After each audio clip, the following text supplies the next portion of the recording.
It was meant as a fun art student camping trip deep into the North Maine woods, a chance for 4 friends to bond over campfires, fishing, and canoeing through lush summer wilderness. But amongst those remote pines, a mysterious glowing orb would appear and forever alter their lives in ways none could have conceived. Decades later, frightening memories long blocked out would finally surface under hypnosis. Sucked into a bizarre floating craft, strapped to tables alongside each other as strange probes invaded their bodies, conducting painful experiments. Tonight, a fateful sojourn into the Allagash transforms from rustic nostalgia into an ordeal of alien nightmares shockingly unveiled. So join us for a journey into the darkest forests of both land and mind, where 4 young men discovered we are never truly alone.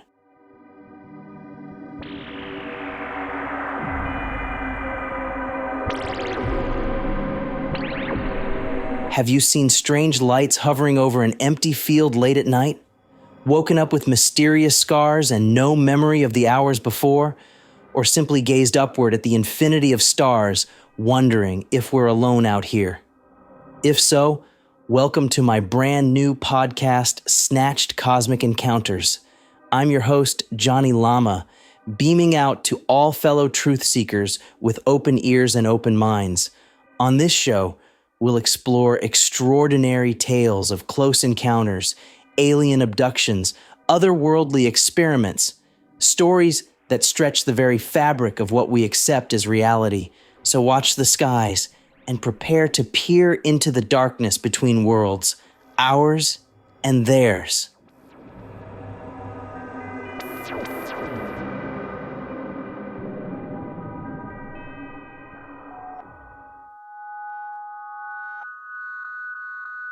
The year was 1976, the heyday of bell-bottoms and disco, when 4 art students decided to embark on a camping retreat deep into Maine's remote north woods for inspiration and relaxation before returning to classes. The 2 brothers, Jack and Jim Weiner, avid outdoorsmen, excited to guide 2 New York pals into nature's splendor around the Allagash waterways they knew so well. Rounding out the group was stocky engineering major Chuck Rack, along with painterly Charlie Foltz, who brought his sketch pad to try capturing majestic scenery.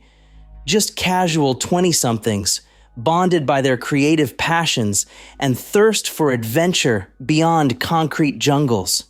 Surely, a week paddling tranquil streams, fly fishing, sharing campfires under the stars could hold nothing more than nostalgia down the road. But depths lurked beneath those dark water reflections no lantern could illuminate, forces that had claimed this region long before man erected any monuments to himself in the wilds of Maine. As innocent witnesses to the strange, what lay ahead for the 4 art students in days and years to come would defy sanity's constraints. Their story beyond a glimpse through the pines as that glowing orb rose into the night sky was only beginning. It was the last night of an otherwise blissful excursion beneath the Allagash stars. After welcoming his New York friends to his native wilderness, Jim Weiner savored the familiar scene of campfire crackling, beer chilling on river rocks, and the nostalgic sense of pine and sausage filling their campsite. And then, a strange light appeared, floating from over the tree line. Softball-sized and soundless, an orb of gaseous rings soon hovered over their slack-jawed faces. No known aircraft or drone could move so gracefully, so calmly, inspecting the men. Had the Northern Lights broken formation to come greet them? There was no time for sensible questions before the orb swept lower, bathing the campsite in a cosmic glow that engulfed trees and tents. The frightened friends frozen in awe. Then, as though summoned away, It rose skyward once more until flickering out among real constellations. Finally released from the trance, a panicked search revealed fishing poles abandoned mid-cast, the fire now merely glowing embers. Somehow, 2 entire hours had disappeared since they first witnessed that bizarre glowing sphere. In their arrogance, these 4 friends had carried only laughter and beer into the ancient wilderness of the Allagash. But something far more ancient than man had pierced their illusions of control that night. And now, an unknowable presence had burrowed itself inside their memories, uninvited, yet refusing to release its invasive grip. A cosmic interloper staking its claim of ownership. Unease took hold as the 4 pressed on, desperate to soothe frayed nerves in the tranquil rituals of fishing and canoeing. But an uninvited guest continued to shatter their refuge in reality. On consecutive nights, alien lights hovered in the dark forests, bobbing hypnotically like foxfire, luring them astray from safe paths. Around campfires, conversations faltered under watch of a winking red eye in the heavens, too methodical to be any star. Days were no haven either, as waking dreams of probes and strange figures leaning over their bodies invaded afternoons that should be filled by beer naps and buttery sunshine. Laughter came harder when each man felt preyed upon by some unseen hunter from skies or streams. Until finally, the art students abandoned their trip early, a feral urgency propelling their rescue boats toward civilization while dreading whatever lurked just behind at the edge of sight. But you cannot flee the Allagash once she has marked your scent.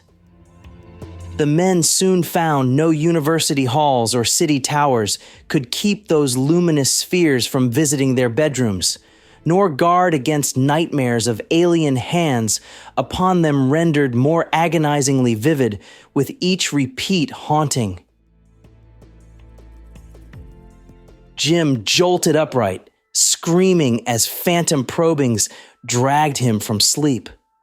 Studious Jack grew distracted in lectures by daydreams filled with odd figures hovering. Chuck and Charlie tossed restlessly for weeks, wall calendars losing days to disorientation from chronic fatigue. Worse still, spending time together now amplified the group unease as they subconsciously triggered shared anxieties no other friends could fathom.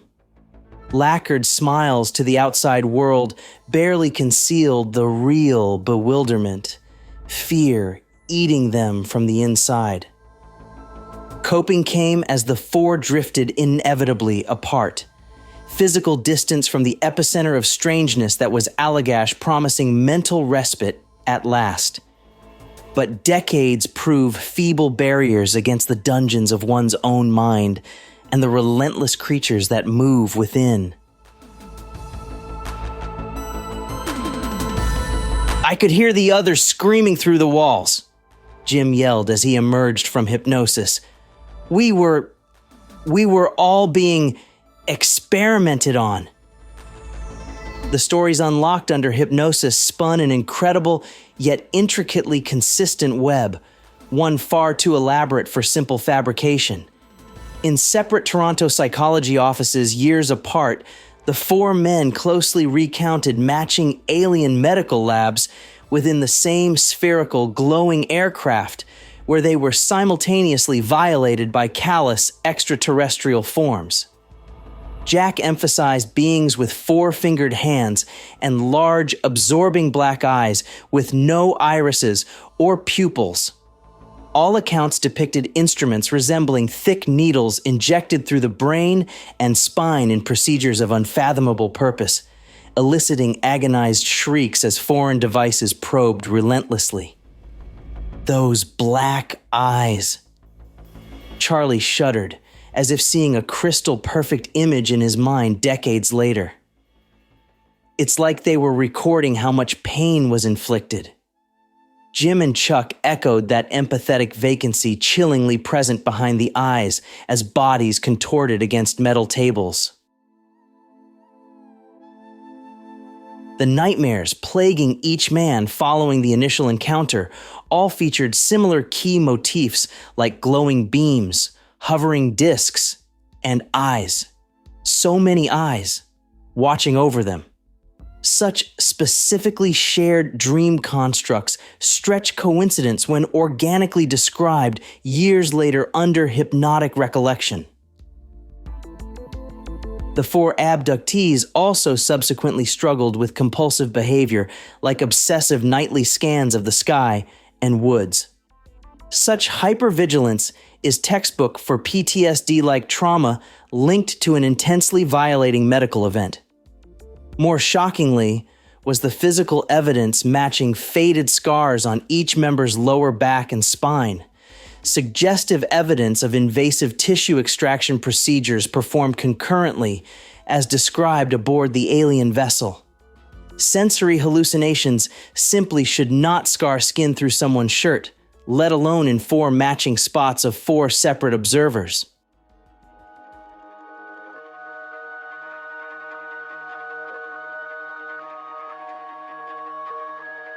And so ends our journey down the rabbit hole with the Allagash 4's saga of alien activities. I'm your host, Johnny Lama, honored to have been your guide through this cosmic encounter that continues giving me chills here on Snatched Cosmic Encounters. Wherever your own travel under the stars takes you, whisper kind words into darkness for those touched by high strangeness. And until our next encounter, stay curious, my friends, and pray you don't get snatched.